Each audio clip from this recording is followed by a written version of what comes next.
twifuje ko mudutandukanyiriza amazina yagiye aranga repubulika zashize amashyaka ni amazina yagiye aranga nyine repubulika zashize.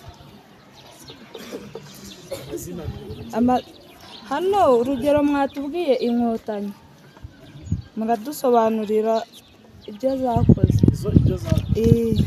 Noneho twe turenda mudutandukanyirize Inkotanyi, abacengezi n'interahamwe. N'interahamwe bitanu. Arakoze cyane. Aba yakuriye. Reka mbere ku Inkotanyi bifitanye isano n'1959. Hari abatutsi bameneshejwe mu Rwanda bahungira hanze mu bihugu duturanye. Igihe bashakaga kugaruka iwabo, leta yari iriho icyo gihe ya Kayibanda n'iya Habyarimana bakanga ko bagaruka. Nibo rero baje kwishyira hamwe kugira ngo baterane ingabo mu bitugu, bashyigikirane, batahe mu mahoro cyangwa ku ngufu, bashinga umutwe witwa FPR Inkotanyi. Niyo mpamvu ifite uwo mwihariko. Ni izihe ngaruka zatewe na jenoside yakorewe Abatutsi? Ubumuga. Harimo ubumuga, yego. Ubupfubyi. Hano hari undi. Imitungo y'abantu yaragiye yarasahuwe. Imitungo y'abantu yarasahuwe, yego. Ubupfakazi. Babaye imfubyi. Yego, ubupfubyi. Ibikorwa remezo byarasenyutse. Banduriyemo n'indwara. Habayemo kwandura indwara byatewe no gufatwa ku ngufu kw'abagore n'abakobwa, habaho gukwirakwira kw'icyorezo cya sida, yego.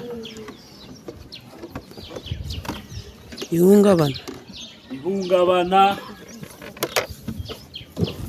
Abanyeshuri ariko n'abarimu. Habayeho ubuhunzi.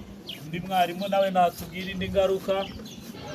Murakoze. Imwe mu ngaruka ya jenoside yakorewe Abatutsi mu 1994 nuko habayeho kwangirika kw'isura y'igihugu cy'u Rwanda ku ruhando mpuzamahanga, bitewe nuko igihugu cy'u Rwanda cyafashwe nk'igihugu cy'abicanyi.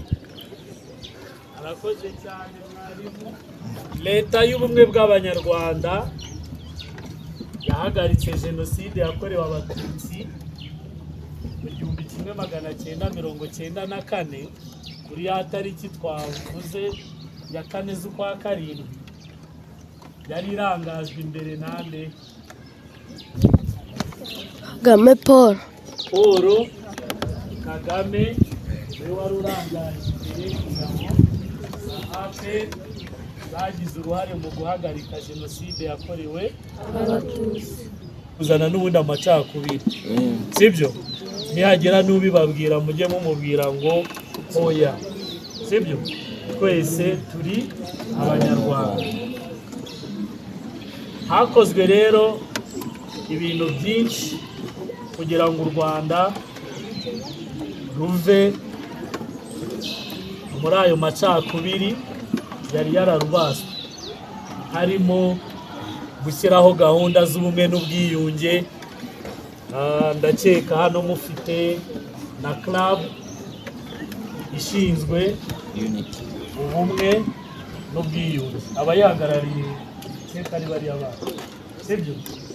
Bariya bana ubwo nyine mu byo bashinzwe harimo no gutuma twese tukomeza kuba umwe, tukigira hamwe aya mateka, turangwe n'amacakubiri hagati yacu.